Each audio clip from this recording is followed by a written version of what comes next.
You know, there are a couple problems that homeowners come across that just scares the living daylight out of them. And that is, you walk into your bathroom, you look down at the floor, and there's water on the floor. And you think to yourself, oh my goodness, I've got to call a plumber. Well, in today's video, I'm going to show you how to remedy a very common problem where you may be inclined to call a plumber when it's something that you can easily take care of yourself and save some money.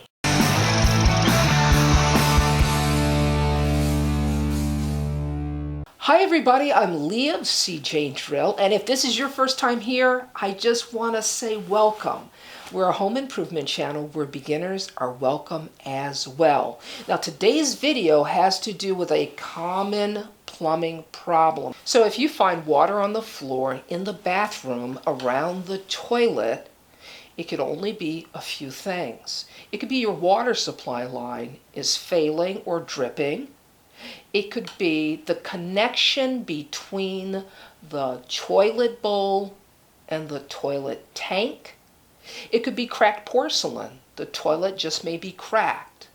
And then the last thing is, which is the most common, is a failed wax ring. Here's the thing, if you find water on the floor in a bathroom around the toilet, chances are it's a failed wax ring. And that's what these three things are. Now they're a little different. This is just a basic single thickness wax ring. This is a double wax ring with a horn. And well, this one over here, this is a little newer on the market. This is a toilet seal, okay? And you have to think of it as a waxless wax ring. Maybe you're thinking, well, why would I go with just a regular wax ring, and what would make me want to go with this toilet seal? Well, let me tell you. A wax ring can be really messy because it's wax, right? And when you have to scrape it up off the floor and put a new one in, it can be rather messy. This waxless wax ring, it isn't messy at all. It's a pretty clean install, and it's clean to remove. Now, that said, I'm going to use a traditional wax ring because that's what I prefer, right? And I'm going to be using this one here. It's a double thickness with the horn. Now, to disconnect a toilet, there are three connections that you have to worry about, no more than that. It's the water supply line you have to disconnect. Then you have to disconnect the toilet from the floor. And the way you do that is there's just two bolts. Now our last connection is not a mechanical connection. It's actually the wax ring. And that wax ring, it compresses and it seals and it makes a waterproof connection. Now when you lift that toilet off of the floor, it breaks the connection. So the first one is our water supply line. That's this here, and it's connected to the toilet, all right? But it's also connected to the water valve. And so what we have to do is we have to shut the water valve off. So we've cut off our water. There's no more water going to the tank. But before we disconnect this, what we have to do is we have to flush the tank because there's a lot of water up here. So I'm going to flush it to empty it. So I've drained the tank. Now I'm going to take a towel and sop up the residual water.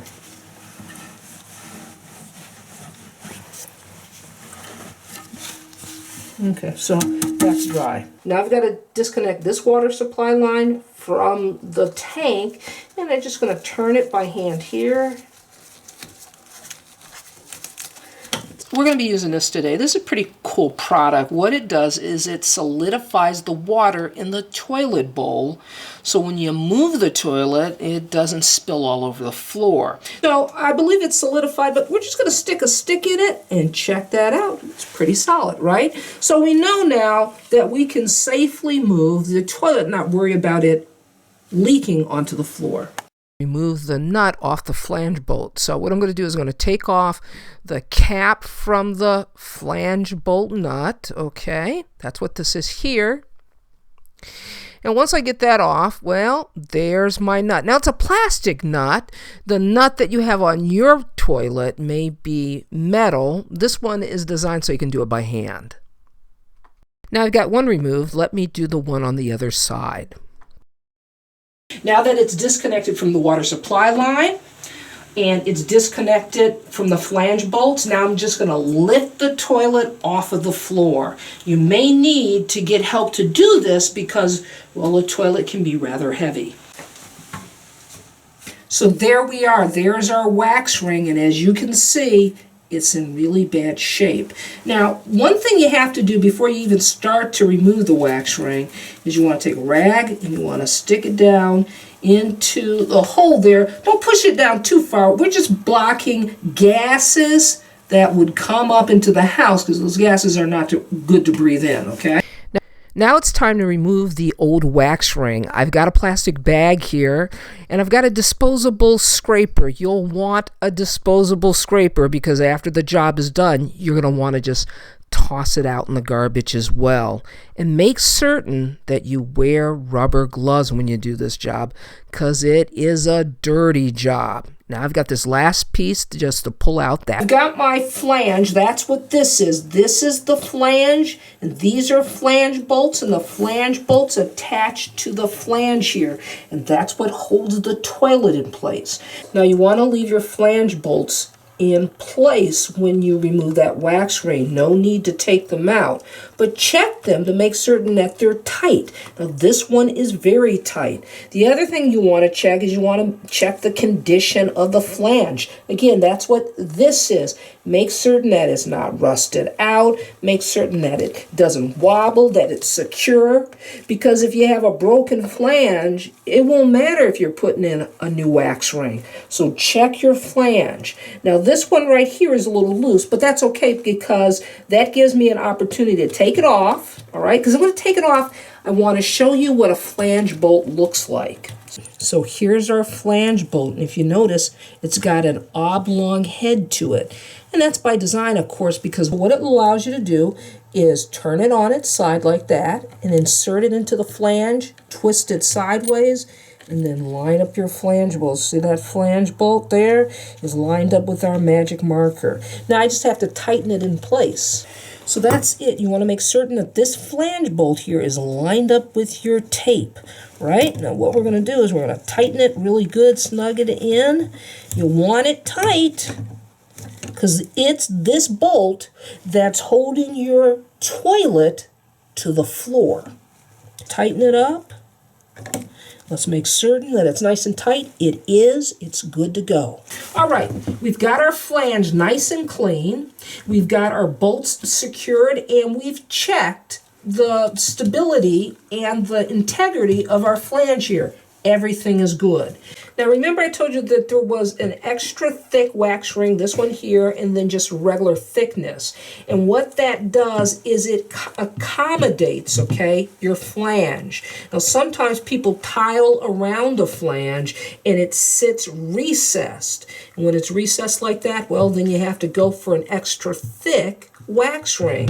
If it's sitting flush with the floor, your flange, well then that's when you can use just a regular thickness. So we've got a rag out, right? Now we're just going to take our wax ring and we're going to place it here.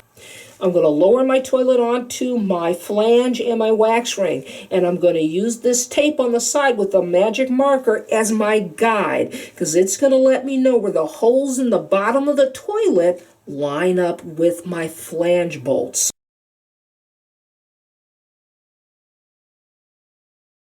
Now I've got my flange nut here. I'm going to attach that. Then I'm going to take my cap and install that. Now that our toilet is connected to the flange, now we're going to reconnect our water supply line. Now it's time to turn on the water.